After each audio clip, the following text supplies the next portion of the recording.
Everyone, welcome to education flair by Jyoti. जैसा कि आप सभी को पता है कि मैं सीटेट की तैयारी करवा रही हूँ। पेपर 1 और पेपर 2 दोनों के लिए तैयारी चल रही है इस चैनल पे। और कुछ स्टूडेंट क्वेश्चन कर रहे थे कि जो सब्जेक्ट पेडागोजी होता है और जो ये सीडीपी वाला पोर्शन होता है, ये डिफरेंट होता है पेपर 2 और पेपर 1 के लिए क्या। तो मैं बता दूं कि ये सीडीपी वाला पोर्शन जो होता है और ये जो सब्जेक्ट पेडागोजी होता है, सब्जेक्ट अगर सेम है, मान लीजिए मैथ पेपर 1 का है, मैथ पेपर 2 का है, तो ये अलग अलग नहीं होता। जो सब्जेक्ट पेडागोजी होता है वो सेम होता है, केवल डिफरेंस कहाँ होता है, लेवल में।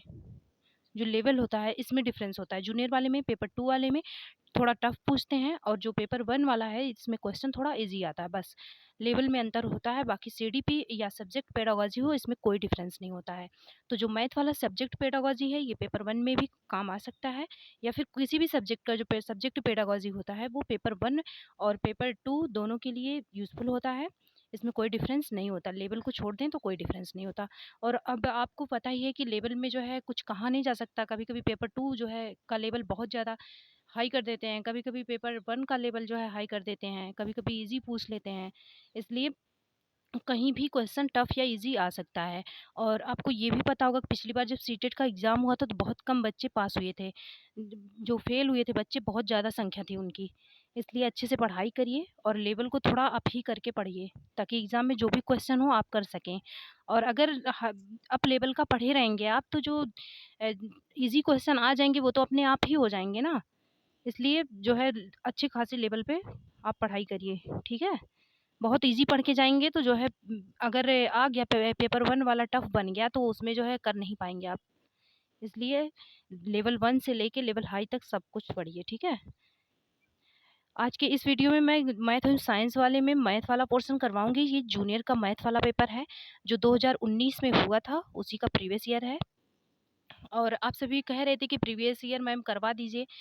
प्रीवियस ईयर मैं करवा रही हूँ, हमारे चैनल पे चल रहा है। इसके पहले भी मैं कई पेपर के प्रीवियस ईयर करवा चुकी हूँ, और सीडीपी वाला भी प्रीवियस ईयर चल रहा है।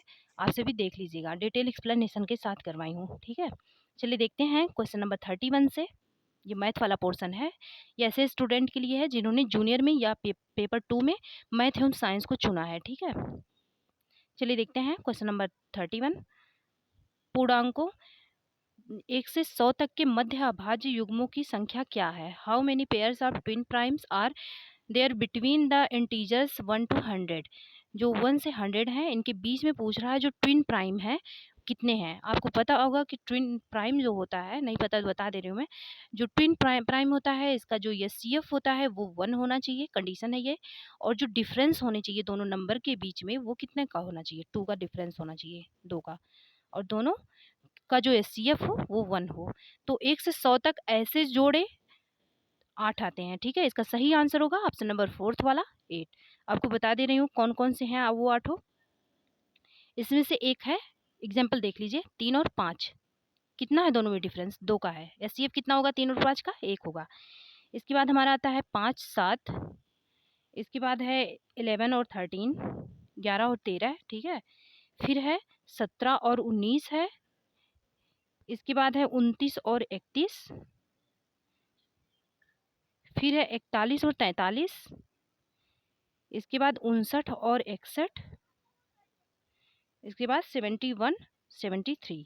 गिन लीजिए कितना हुआ? 1 2 3 4 5 6 7 8। 8 हो गया। कितने हैं 1 से 100 तक?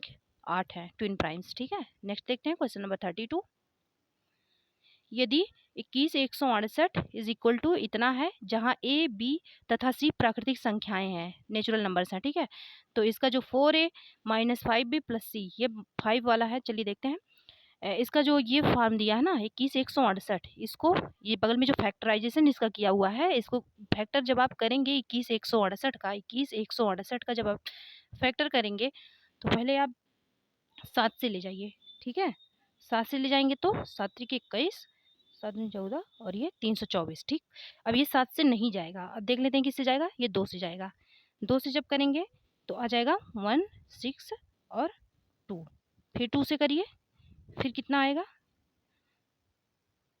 फिर आ जाएगा 81, ठीक है। फिर इसके बाद 3 से करेंगे 81 का, तो ये 27 तिहाई 81 होता है।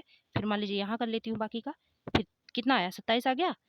फिर 3 से करें 27 आ गया, फिर 3 से करेंगे 9 आ जाएगा, फिर 3 से करेंगे 3 आ जाएगा, फिर 3 से करेंगे कितना आया, 3 कितनी बार आया, 4 बार, 3 की पावर 4 इंटू ये 7 कितनी बार आया, 7 की पावर 1, फिर 2 कितनी बार आया, 2 की पावर 2। अब कंपैरिजन करा लीजिए इसी से, ए बी सी ये है ना, 2 की पावर से 2 का कंपैरिजन, 10 की पावर से 3 का कंपैरिजन, 7 वाले से 7 का कंपैरिजन।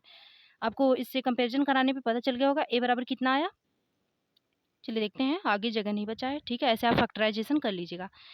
आगे देखते हैं, ए इज इक्वल टू कितना आ गया, 2 की पावर कितना था, 2 की पावर 2 था, तो ए बराबर 2, और बी बराबर कितना, 3 की पावर कितना था, 3 की पावर 4 था, तो बी बराबर कितना आ जाएगा 4, और सी की पावर कितना था, सी की पावर जो है 1 था, तो सी बराबर कितना आ जाएगा 7। कंपेरिजन जब आप कराएंगे, फिर अब इसको रख दीजिए इसी में।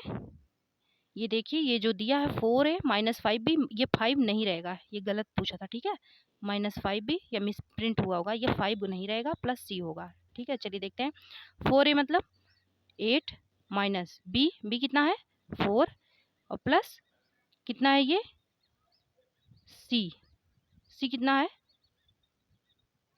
7 वाला, ये 1 है, ठीक है। कंपैरिजन कराएंगे तो 7 की पावर 1 आएगा, ये 1 है, 8 -4 और -1, ये सी वाला के सामने माइनस रहेगा, ये मिस प्रिंट हुआ है या गलत प्रिंट हुआ है, ये -1 रहेगा, ठीक है। इसका जो आंसर आएगा वो आएगा ऑप्शन नंबर 4 वाला, 8 में 4 करेंगे 4 हो जाएगा, और ये -1 ये हो जाएगा 3।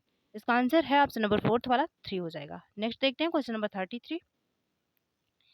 माना कि यक्ष एक वह सबसे छोटी संख्या है जिसे 8, 12, 20 और 28, 35 से भाग देने पर प्रत्येक दिशा में 5 शेष बचता है। आपको पता है कि अगर इसका हम एलसीएम निकालेंगे तो जो नंबर आएगा एलसीएम के बाद वो इनसे पूरा पूरा भाग जाएगा, लेकिन बोल रहा है 5 शेष बचता है, तो क्या करेंगे, एलसीएम निकालेंगे प्लस 5 कर देंगे, शेष बचना चाहिए ना। तो यक्ष के अंकों का योग, अब देखते हैं कौन सा अंक इससे बनता है। इसका एलसीएम क्या होगा, 35 को आपको पहले बड़ा नंबर लेंगे एलसीएम के लिए, ठीक है। 35 कैसे बनता है, 5 इंटू 7 से बनता है। अब क्या कर लेंगे, ये 28 कैसे होगा, 7 चौक 28, 4 कम है इसमें 28 बनने के लिए। अब क्या 20 है इसमें, 5 चौक 20, 20 इसमें है, 20 के लिए कुछ नहीं करेंगे। 12 है, नहीं है, 4 तो है लेकिन 3 से गुणा कर देंगे, 12 भी इसमें मिल जाएगा। इसके बाद 8 के लिए देखेंगे, 4 तो है 8 के लिए लेकिन 2 नहीं है, 4 दूना 8 कर देंगे। ऐसे आप जब इसको करेंगे मल्टीप्लाई कर लीजिए, ये हो जाएगा आपका 4 3 12 2 24, 840 हो जाएगा, ठीक है, 840, 840 हो जाएगा। लेकिन क्या बोल रहा है एलसीएम कितना आया, 840, 840, लेकिन 5 शेष बच, ये ऐसा नंबर है जिसमें पूरा पूरा पूरा भाग जाएगा, लेकिन 5 शेष बचना चाहिए, तो 5 ऐड कर दीजिए। अब कितना हो जाएगा, ये 845 हो जाएगा, ठीक है। अब बोल रहा है जो नंबर आया यही यही नंबर है यक्स, अब इसके अंकों का योग चाहिए, 8 4 12, 12 5 17, ऑप्शन नंबर 4 वाला सही है 17। नेक्स्ट देखते हैं क्वेश्चन नंबर 34। संख्याओं 50, 61 और 92, 117 में से प्रत्येक में से कौन सी संख्या घटाई जाए ताकि इस प्रकार इसी क्रम में प्राप्त संख्याएं समानुपात में हो जाएं। आपको पता है अगर ए बी सी डी ये चारों समानुपात में है ना, प्रोपोर्शन में है ना, तो ए अपान बी इज इक्वल टू हो जाएगा सी अपान डी, यही कंडीशन होता है प्रोपोर्शन के लिए। अब देखते हैं इसको, ये कितना हो जाएगा संख्या, इसको भी ऐसे कर लीजिए, ए अपान बी सी अपान डी के फॉर्म में, 50 अपान 61 इज इक्वल टू 92 अपान 117। अब देखिए कौन सी संख्या इसमें से कौन सी संख्या इसमें से घटाई जाए ताकि ये इक्वल हो जाए। आप बाई ऑप्शन आप जाएंगे, पहले मैं बोली थी एक दिन प्रीवियस ईयर करवा रही थी तो मैं बोली बी और सी वाला पहले चेक किया करिए अगर ऑप्शन से करने की बात हो तो। इसमें पहले हम 17 लेते हैं, अगर 17 ही आंसर 17 जब आप लेंगे तो -17 यहाँ हो जाएगा, माइनस घटाने की बात हो रही है ना, -17 यहाँ हो जाएगा, -17 यहाँ हो जाएगा, -17 यहाँ हो जाएगा, ये कितना बचेगा आगे कर लेते हैं, ठीक है। -17 इतना, अब यहाँ यहाँ पे कितना बचेगा, इक्वल के इधर 50 में से 17 जाएगा, कितना बचेगा 33 अपान ये 61 में से 17 जाएगा तो कितना बचेगा, ये बचेगा 44। आगे देखते हैं इक्वल के 92 में से 17 गया, कितना बचेगा, ये बचेगा आपका 75, ठीक है। और नीचे देखते हैं 117 में से 17 जाएगा 100 बच जाएगा, 25 तिया 75, 25 चौका 100, 11 तिया 33, 11 चौक 44, इक्वल आया कि नहीं, 3/4 इज इक्वल टू 3/4 आ गया। क्या है ये ऑप्शन नंबर कौन सा सही होगा? ऑप्शन नंबर सेकंड वाला सही होगा। 17 रखने पे A/B is equal to C/D इस फॉर्म में ये आ जा रहा है। ठीक है, नेक्स्ट देखते हैं क्वेश्चन नंबर 35। एग्जाम आपका नजदीक है इसलिए हम जल्दी जल्दी ही करेंगे। रुपए 1710 की एक राशि ए, बी तथा सी में इस प्रकार बांटी जाती है कि ए का 4 गुना, बी का 6 गुना तथा सी का 9 गुना बराबर है। ए और सी में अंतर बताइए। रुपए जो 1700 कितना मनी दिया टोटल? 1710 दिया बोला है और ये तीन तीन लोग हैं ए बी सी में बांटा जाना है इसको। ए बी सी में कितने कितने रुपए? 1710 रुपए। इस प्रकार बांटे जाते कि ए का 4 गुना, ए का 4 गुना मतलब क्या होता है? 4A is equal to A capital रहेगा मान लीजिए, और ए का 4 गुना, बी का 6 गुना 6B इज इक्वल टू, और सी का 9 गुना बराबर है, ये देखिए बराबर है इसलिए इज इक्वल टू कर रहे हैं। ठीक है, सी का 9 गुना 9C। अब आपको पता होगा कि अगर इक्वल में है ये तो इसको हम अनुपात में निकालने के लिए क्या करते हैं? एलसीएम लेते हैं। एलसीएम क्या हो जाएगा? अनुपात में बनाना है ना इसको, इसका एलसीएम क्या हो जाएगा? 36 हो जाएगा। अब ये एलसीएम जो आया है इससे भाग देंगे जब तो ये इसका निकलेगा। ये कितने से एलसीएम में भाग देंगे? 4 से। 36 में 4 से भाग देंगे तो 9। ए कितना हो गया? 9। अब ये रेशियो निकल रहा है। ठीक है, ये रेशियो निकल रहा है 6 छवा के 36। ठीक है, ये 6 आ गया। अब फिर देखते हैं क्या है। 9 चौक 36, ये 4 आ गया। क्या अनुपात निकला?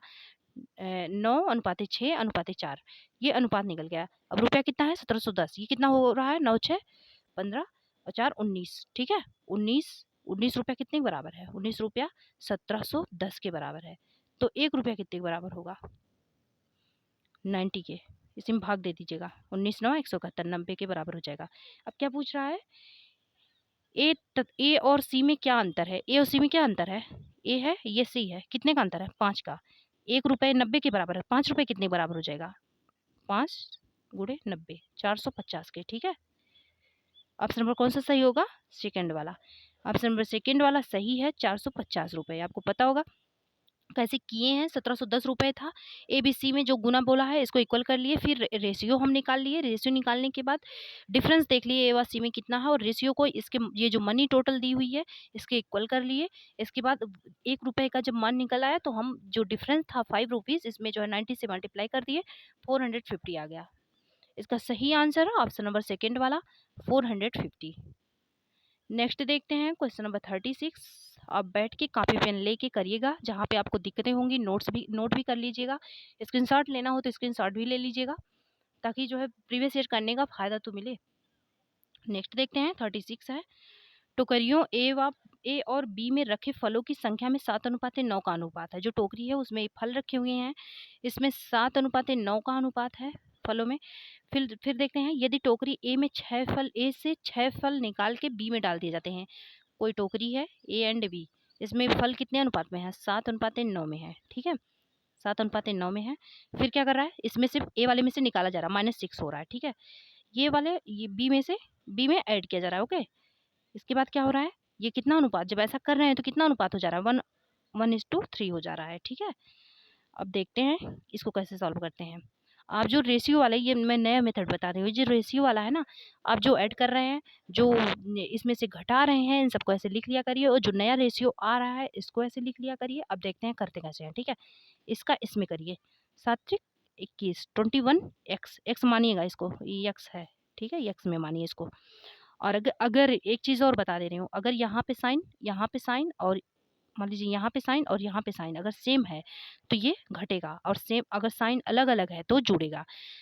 ये कितना हो जाएगा? 7 21 एक्स माइनस 9x। ठीक है, 9x इज इक्वल टू, अब ये वाला लीजिए, ये हो गया ना, ये हो गया। अब ये वाला लीजिए, ये वाला लेना है। अब 6 18 माइनस, अब देखिए साइन अलग अलग है ना, इसका साइन अलग अलग है इसलिए जुड़ेगा ये, +6 कितना हो जाएगा? 24। इधर कितना बचा? 12x। ठीक है, x की वैल्यू कितनी आ गई? 12 दूना 24, 2 आ गई। अब यहाँ क्या माने थे? 7x 9x माने थे और पूछ रहा है कि ए बी में कुल कितने फल हैं। तो ये कितना आ जाएगा? 7x 9x माने थे, आ जाएगा 14, और ये कितना बी वाले में कितना आ जाएगा? 18। अब ऐड कर लीजिए इसको, 14 और 18 ऐड करेंगे कितना आएगा? 32। कौन सा आंसर सही होगा? ऑप्शन नंबर सेकंड वाला सही हो जाएगा। 32, ऑप्शन नंबर सेकेंड वाला। आप जो धीरे धीरे बैठ के करेंगे ना कॉपी पेन लेके, समझ में आपको आएगा। 36 वाला जो है ये आ जाएगा ऑप्शन नंबर सेकेंड वाला, सही है, 2 इसका सही आंसर होगा। नेक्स्ट देखते हैं क्वेश्चन नंबर 37। त्रिभुज ए बी सी व त्रिभुज ए बी डी एक का एक उभयनिष्ठ आधार ए बी है।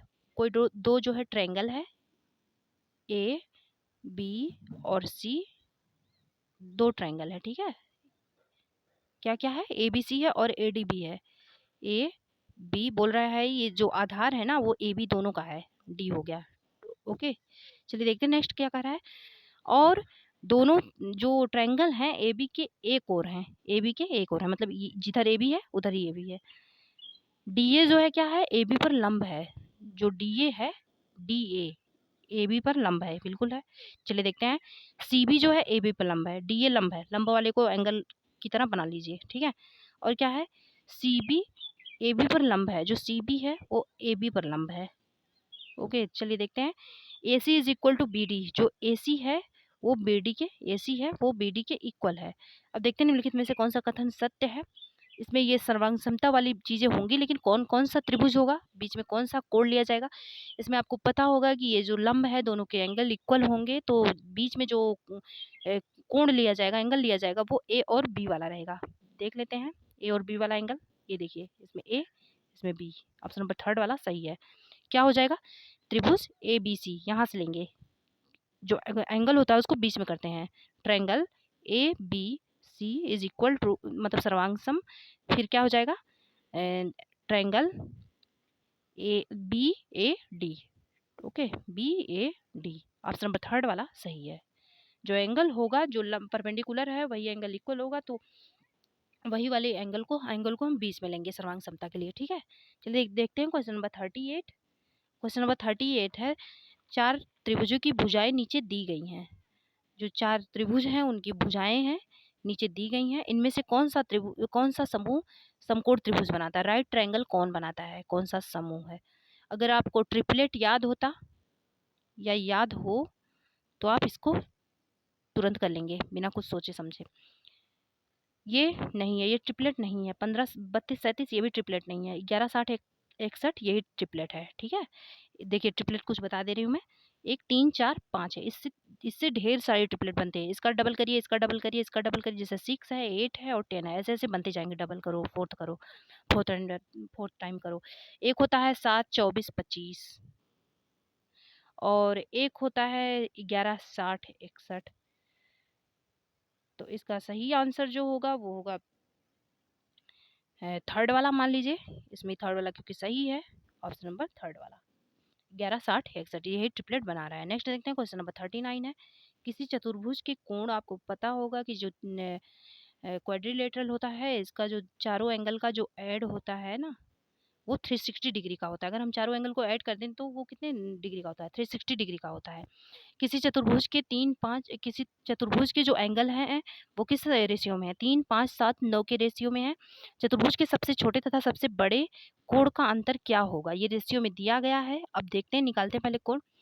ये कितना हो जाएगा टोटल, आपको पता है जो चतुर्भुज के चारों कोणों का योग होता है वो 360 डिग्री होता है। इसको ऐड कर लीजिए, रेशियो के इक्वल कर दीजिए।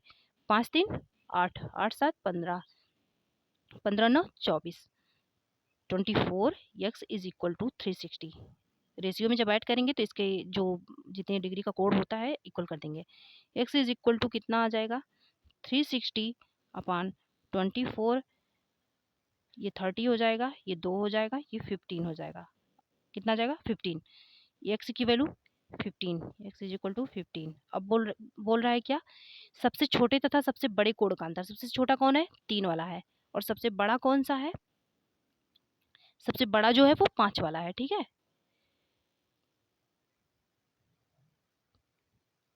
क्या आया, एंगल की जो वैल्यू आई थी वो 15 आया था, ठीक है। अब देखते हैं सबसे छोटा और सबसे बड़ा। सबसे छोटा कौन है, 3, सबसे बड़ा कौन सा है, 9 है। डिफरेंस कितना है, इसमें डिफरेंस है 5 का। सबसे बड़े कोण का अंतर बोल रहा है ना, तो 5 एक बराबर कितना आया है, 15। 5x इज इक्वल टू कितना आ जाएगा, 5 इंटू 15।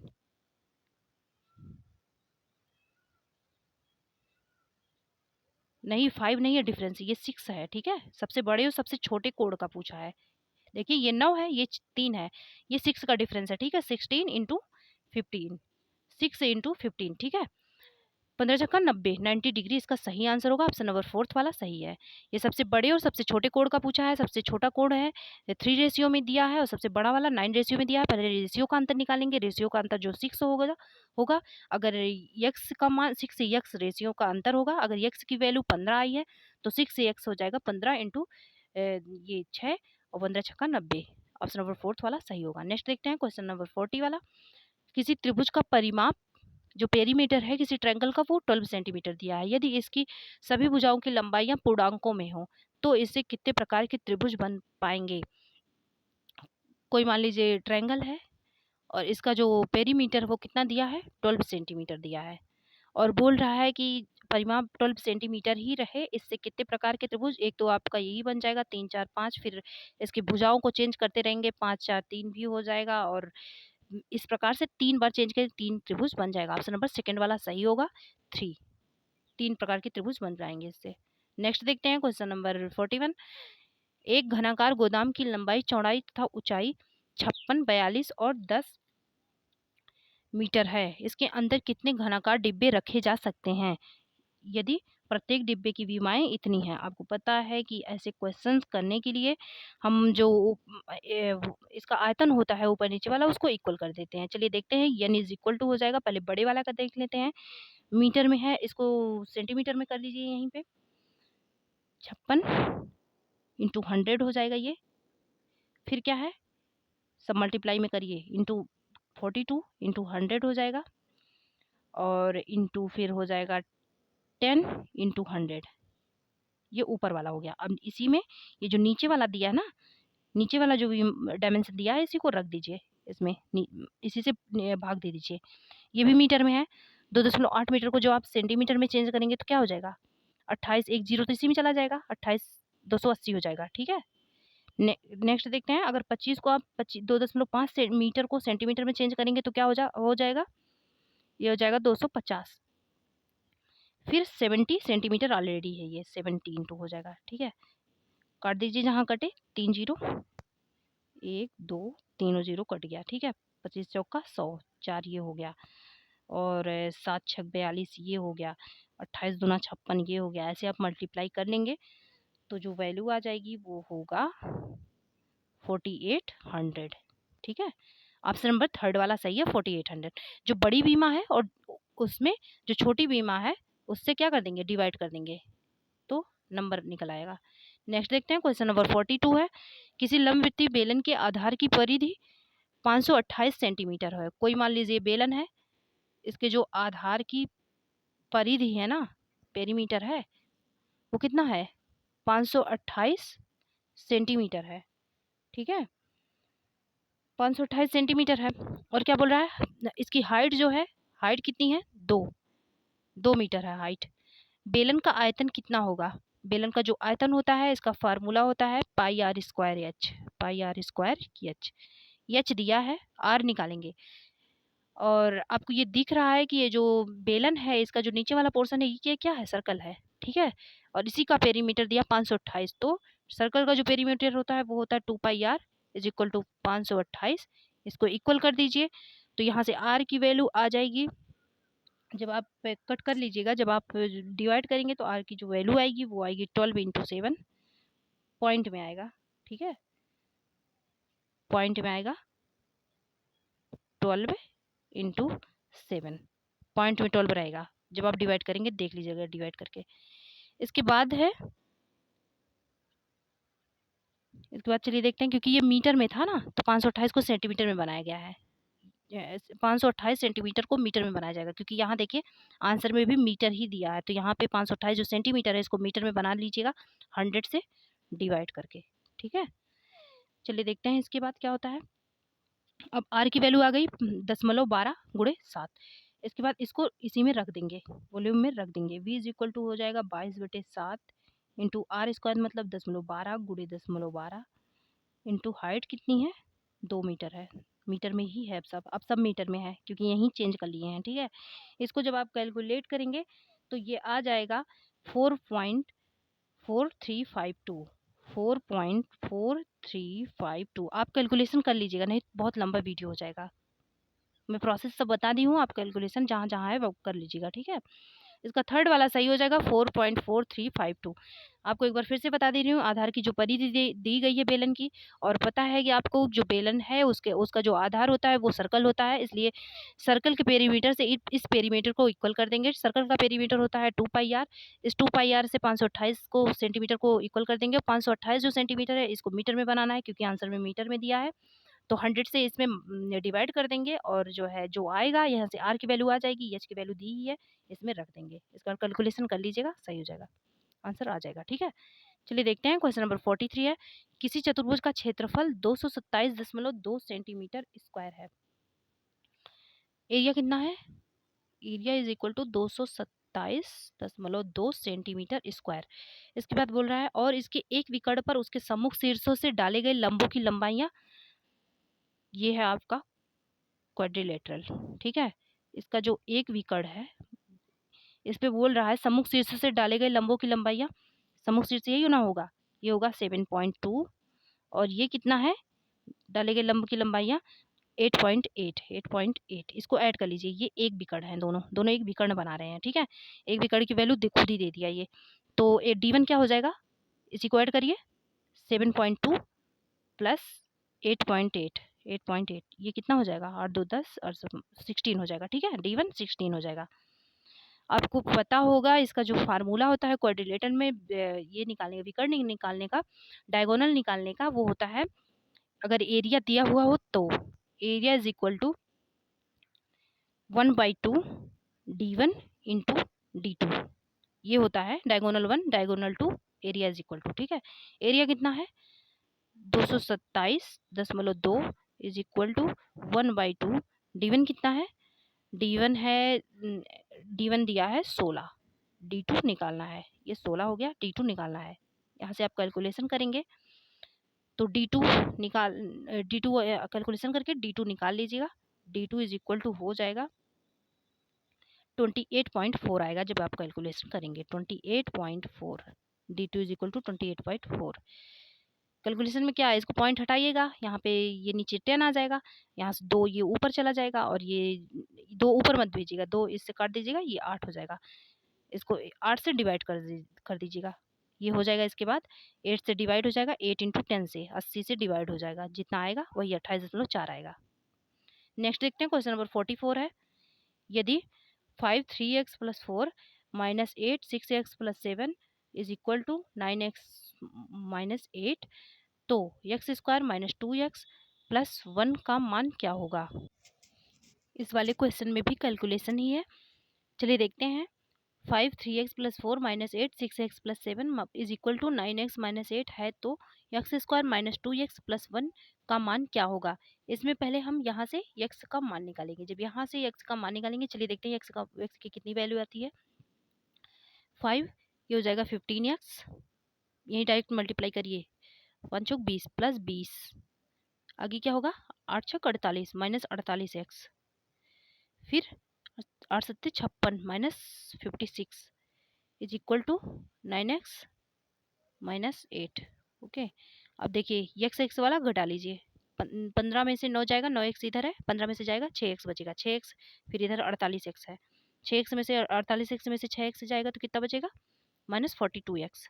42x जब बचा, इधर कितना आएगा, ये है माइनस 8 और प्लस 56 इधर हो जाएगा, और ये माइनस 28, हाँ माइनस 56, ये प्लस 56 हो जाएगा, इधर जाएगा, ठीक है, और माइनस 28, ये कितना बच जाएगा, 28 दूना 56 होता है, 28 बच जाएगा, और ये minus 42 x is equal to 28। X का मान यहाँ से क्या निकल आएगा 28 अपन, ये -2/3 आ जाएगा, ठीक है। एक्स का मान -2/3 आ जाएगा।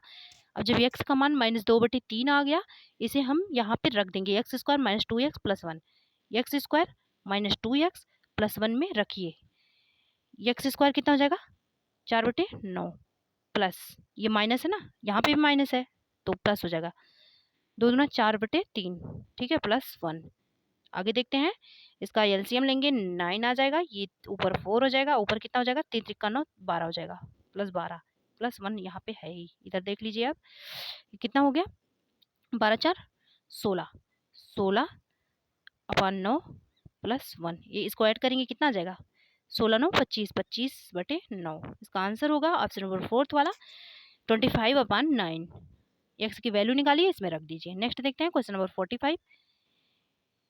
ए इज इक्वल टू इतना, बी इज इक्वल टू इतना और सी इज इक्वल टू -2 है तो ए बी सी की वैल्यू दी हुई है, -2 है तो A plus B square plus C plus B square, A square plus B square plus C square minus C A plus B square, इसका मान निकालना है। ठीक है, एक्स की वैल्यू दी हुई है, इसका मान निकालना है। चलिए देखते हैं इसका मान कैसे निकालते हैं। इसका मान जब आप निकालेंगे ए बी सी का जो वैल्यू है उसको रख दीजिए। चलिए देखते हैं रख के, ए का कितना है 1 1, ब्रैकेट में कितना हो जाएगा ए प्लस बी स्क्वायर प्लस सी, बी स्क्वायर कितना हो जाएगा 9, ए कितना है 1, 9 प्लस 1, ये बी की जगह पे है पहले लिख दी हूँ मैं, और प्लस सी -2, फिर आगे क्या है प्लस बी स्क्वायर कितना है, बी का मान कितना है, बी स्क्वायर है 9 हो जाएगा, आगे है ए स्क्वायर 1 प्लस बी स्क्वायर कितना है 9 प्लस सी स्क्वायर कितना हो जाएगा 4, माइनस माइनस है, आगे सी है प्लस हो जाएगा, ये माइनस माइनस ए प्लस बी स्क्वायर 1 प्लस 9, आगे देखते हैं ये कितना हो जाएगा, ये वाला ये 8 हो जाएगा, 10 में से 2 जाएगा 8 हो जाएगा। ठीक है, प्लस ये हो जाएगा 9 4 13, हाँ 126 हो जाएगा ये, प्लस ये 20 हो जाएगा, 9 1 10, 10 दूना 20, 20 हो जाएगा। इसको ऐड कर लेंगे कितना आ जाएगा 154, इसको ऐड करने के बाद 154 आ जाएगा। इसका आंसर होगा ऑप्शन नंबर सेकंड वाला 154। नेक्स्ट देखते हैं क्वेश्चन नंबर 46। व्यंजक x minus y x square plus y square plus x y plus, इसको जब मल्टीप्लाई करना है, मल्टीप्लाई करना तो आपको आता ही होगा, इसको जब मल्टीप्लाई करेंगे तो आ जाएगा x cube plus y cube plus x y bracket में y माइनस एक्स। ठीक है, मैं करके देखी हूँ, आप करके देख लीजिएगा। इसका जो सही आंसर होगा 40x का 3 वाला होगा, मल्टीप्लाई आप कर लीजिएगा। नेक्स्ट देखते हैं, मल्टीप्लाई करने के बाद कुछ कट जाएंगे कुछ बचेंगे, ऐड करके सबसेट कर लीजिएगा। निम्नलिखित आंकड़ों के लिए माध्यक बहुलक और परिसर का माध्य क्या होगा। जो आंकड़े दिए गए हैं इनमें माध्यक बहुलक और परिसर जो है इसका माध्य क्या होगा। चलिए देखते हैं इसका माध्यक क्या होगा, पहले देख लेते हैं इसका बहुलक क्या है। इसमें सब बहुलक वो होता है जो सबसे ज्यादा बार आए। ठीक है, सबसे ज्यादा बार रिपीट हो वो बहुलक होता है। तो इसमें रेंज है 25, सबसे ज्यादा बार 25 आया है, तो बहुलक कितना हो जाएगा, रेंज कितना हो जाएगा 25। आगे देखते हैं और क्या पूछा है, रेंज नहीं इसको, हाँ मोड है ये। ठीक है, बहुलक मतलब मोड है, रेंज नहीं, रेंज तो हाईएस्ट और ये लोवेस्ट वाला घटाएंगे तब आएगा, ये मोड है। मोड कितना आ जाएगा 25।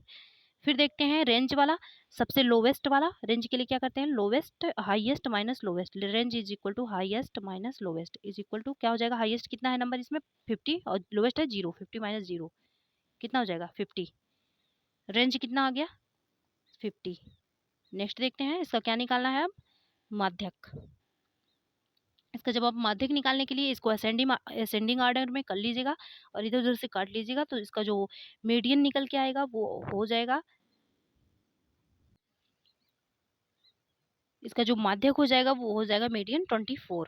पिछले वीडियो में मैं बताई हूँ माध्यक कैसे निकाला जाएगा। इसको पहले असेंडिंग ऑर्डर में या डिसेंडिंग ऑर्डर में कर लीजिए, असेंडिंग और डिसेंडिंग ऑर्डर में कर लीजिएगा। इसके बाद जितने जितने नंबर्स हैं गिन के इधर से भी काटिएगा इधर से भी काटिएगा, जो बीच वाला बचेगा वो मीडियन हो जाएगा। ठीक है, अब इसको क्या बोल रहा है, इस परिसर का ये सब निकालने के बाद बोल रहा है इसका माध्य निकालो, इस डेटा का मीन निकालना है। माध्य कैसे निकालते हैं, 3 नंबर मान लीजिए दे दिया गया, अब माध्य कैसे निकालेंगे, इसको ऐड करके 25 प्लस 50 प्लस 24, इसको ऐड करिए, कितना नंबर है 3, 3 से भाग दे दीजिए। ठीक है, इसको जब आप ऐड करेंगे तो आ जाएगा ये 4 5 99। ठीक है, 99/3 कितना हो जाएगा 33। इसका सही आंसर होगा ऑप्शन नंबर थर्ड वाला 33। नेक्स्ट देखते हैं क्वेश्चन नंबर 48। एक गणितीय प्रमेय है चाहे प्राइमरी का हो पेपर या फिर जूनियर का हो, कैलकुलेशन मैथ का वही होता है, ठीक है।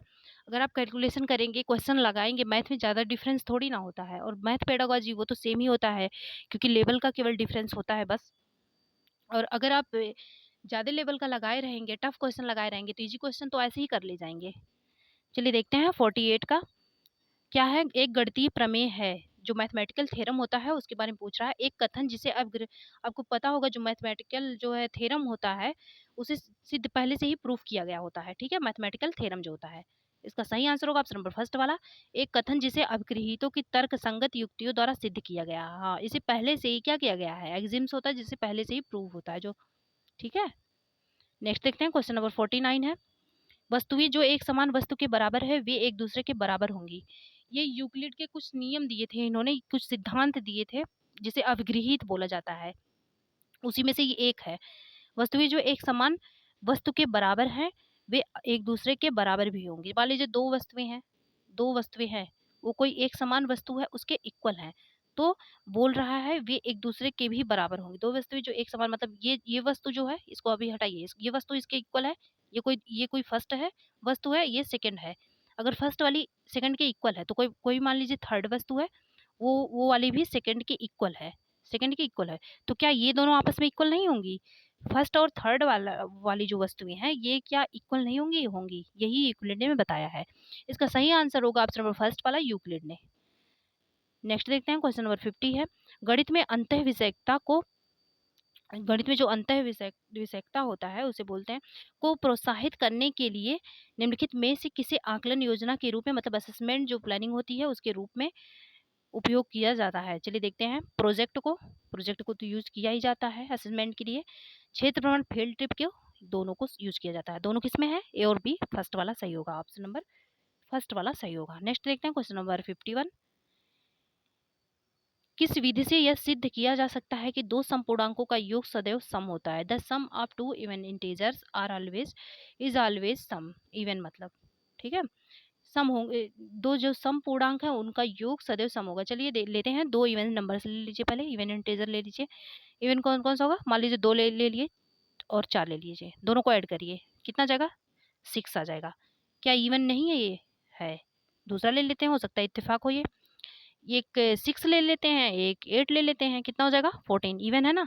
ऐसे ऐड करते चली जाइए आप, इवन इंटीजर को इवन ही आएगा। इसको किस विधि से प्रूव किया जा सकता है?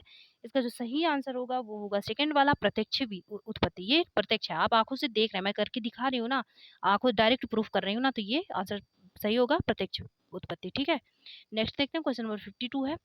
गणित के उच्च प्राथमिक स्तर पर निम्नलिखित में से किन कौशलों को प्रोत्साहित किया जाता है? जो अपर प्राइमरी लेवल होता है इनमें से किस स्किल को ज्यादा प्रमोट किया जाता है? चलिए देखते हैं, मानदर्शन,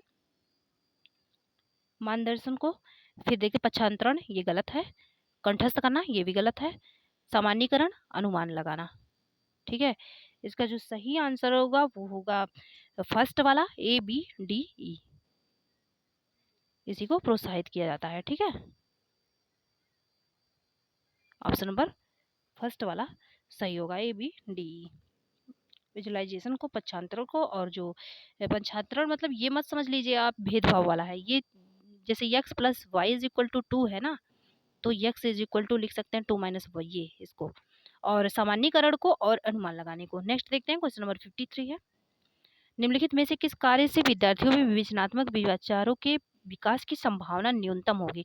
जो क्रिटिकल थिंकिंग होते हैं उनका विकास इनमें से किसमें कम होगी? चलिए देखते हैं 72 × 73 को विभिन्न तरीकों से हल करके उसके परिणामों की तुलना, ये सही है, इससे ज्यादा होगी, ठीक है, इससे कम नहीं होगी। ये फिर देखते हैं, समीकरण को निरूपित करने वाली दो स्थितियों को सूत्रबद्ध कीजिए, इसमें भी ज्यादा माइंड लगेगा।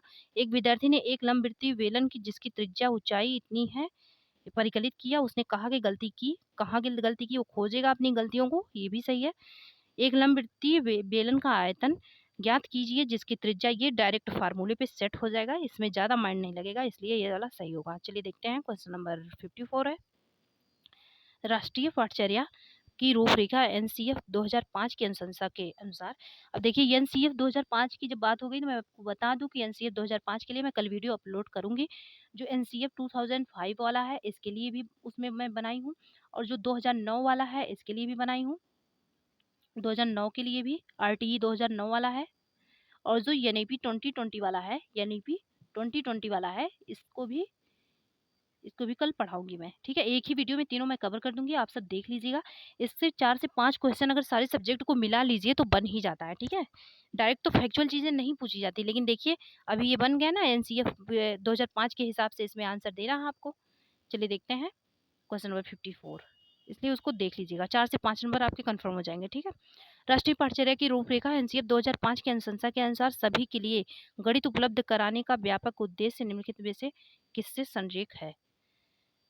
ये मान लिया, ये NCF 2005 की बात हो रही है, इसमें बोल रहा है कि सभी के लिए जो हर स्टूडेंट के लिए जो मैथ उपलब्ध कराने का व्यापक उद्देश्य है, ये किससे है। चलिए देखते हैं किससे है ये मान लिया जाना चाहिए कि गणित का महत्व कुछ विशिष्ट विद्यार्थियों के लिए है, ऐसा नहीं है, कुछ विद्यार्थियों के लिए, सारे विद्यार्थियों के लिए है।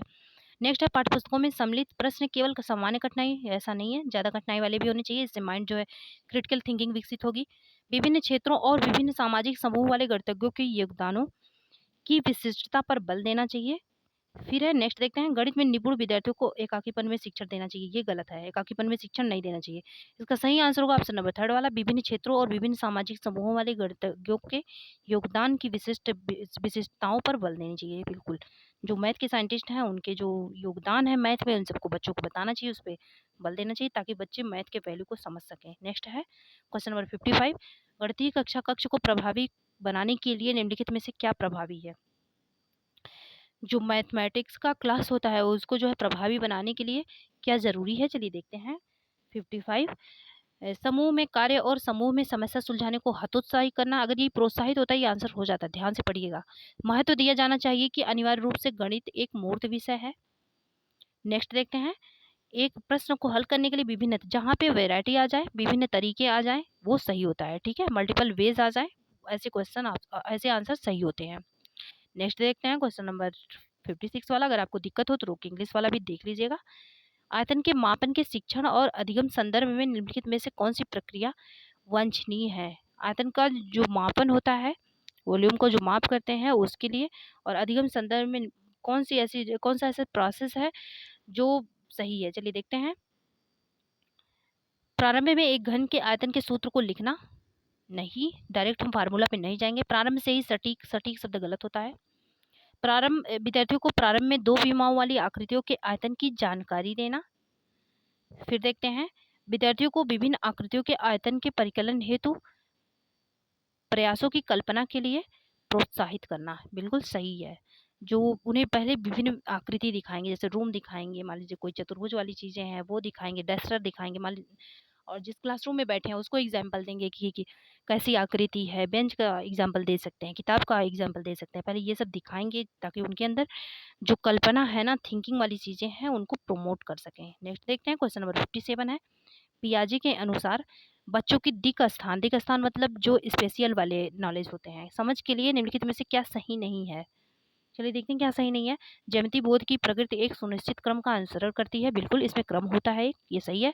ज्यामिति बोध की प्रगति ऐतिहासिक क्रम में होती है, ना कि तर्क संगत में, ये गलत है, ऐतिहासिक में नहीं होती बल्कि तर्क संगत में होती है, ऑप्शन नंबर 2 वाला सही है, यही गलत हो गया। नेक्स्ट देखते हैं, क्वेश्चन नंबर 58 है, इसमें कैलकुलेशन है, आप इसको कर लीजिएगा, ठीक है। इसमें जो आंसर आएगा वो आएगा 53 में 46 आएगा, आप कैलकुलेशन करके मिला लीजिएगा, 46 से आंसर आएगा, ठीक है। बोर्ड मास से करेंगे इसको, हिंट दे रही हूँ मैं।